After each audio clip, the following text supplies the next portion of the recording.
बिस्मिल्लाहिर्रहमानिर्रहीम। अस्सलाम वालेकुम। होपफुली व्यूअर्स आप सब लोग बाखैरियत होंगे। तो आज एक चटपटी कुरकुरी और स्पाइसी सी रेसिपी के साथ आपकी खिदमत में फिर हाजिर हूँ।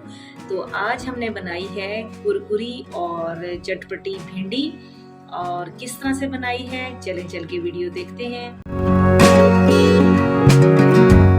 जी, तो 3 पाव मैंने भिंडी ले ली थी और अच्छा सा वॉश करके उसको कपड़े से ड्राई भी कर लिया था और बाकी मैंने कट कर लिया। और कुछ मैं आपको भी दिखाती हूँ कि इसकी कटिंग कैसे हम कर सकते हैं। तो क्योंकि भिंडी मुख्तलिफ साइजेस की होती है, तो अगर ये बड़े साइज की इस तरह से है तो उसकी दोनों साइड्स रिमूव करने के बाद हाफ में डिवाइड किया, 2 टुकड़े किया और फिर मजीद उसको ये देखें 2 से 4 टुकड़े कर लिए।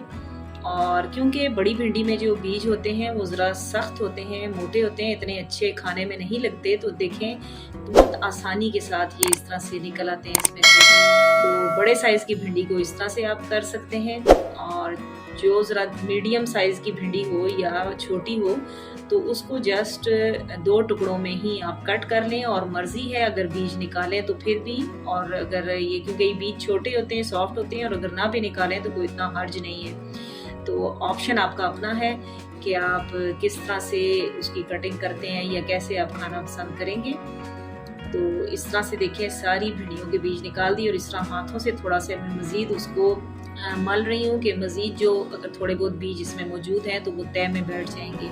तो यहाँ एक मिक्सिंग बाउल ले लिया है और अब थोड़ी थोड़ी करके देखें भिंडियाँ मिक्सिंग बाउल में डाली तो ये देखिए तह में जो मज़ीद बीज थे वो निकल गए।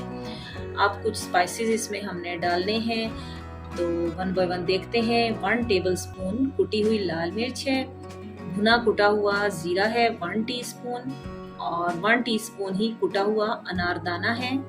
1 टेबलस्पून नमक है, ये अकॉर्डिंग टू टेस्ट आप यूज़ करें। 1 टेबलस्पून धनिया पाउडर और हाफ टी स्पून हल्दी पाउडर। और ये सारे स्पाइसेस डाल के और इनको ड्राई मिक्स कर लें भिंडियों में।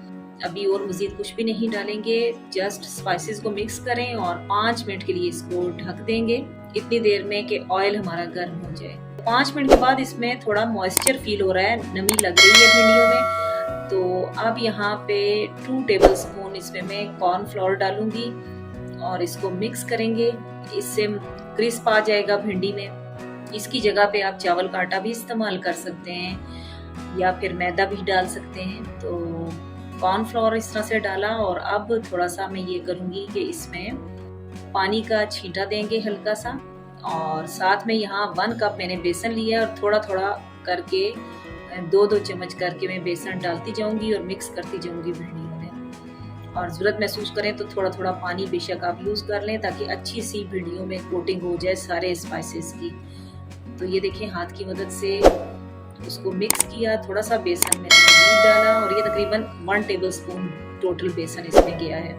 और जब अच्छा सा देखें कि ये मसाला सारा लग चुका है तो अब करते हैं इनको फ्राई। और ऑयल भी क्योंकि हमारा गर्म हो चुका है तो इस तरह से ऑयल में फैला के भिंडियाँ जो है वो डालेंगे और फ़ौरन चम्मच नहीं चलाना, बल्कि 1 आध मिनट उनको फ्राई होने दें और उसके बाद चम्मच से उनकी साइड्स चेंज करें या उलट पुलट करके उसको फ्राई करें क्रिस्प होने तक।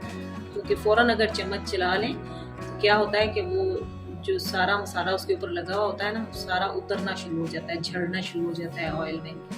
तो जैसे ही इनका कलर गोल्डन हुआ और ज़रा क्रिस्पी फील हुई है तो उनको निकाल लें ऑयल में से।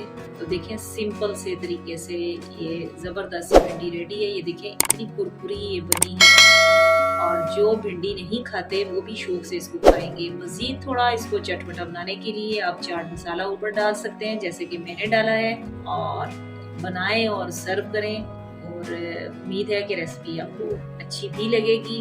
इसके साथ ही इजाज़त चाहूँगी, मिलते रहेंगे न्यू रेसिपीज़ न्यू वीडियोज़ में। दुआओं में याद रखिएगा। ओके, अल्लाह हाफिज़। Thank you so much.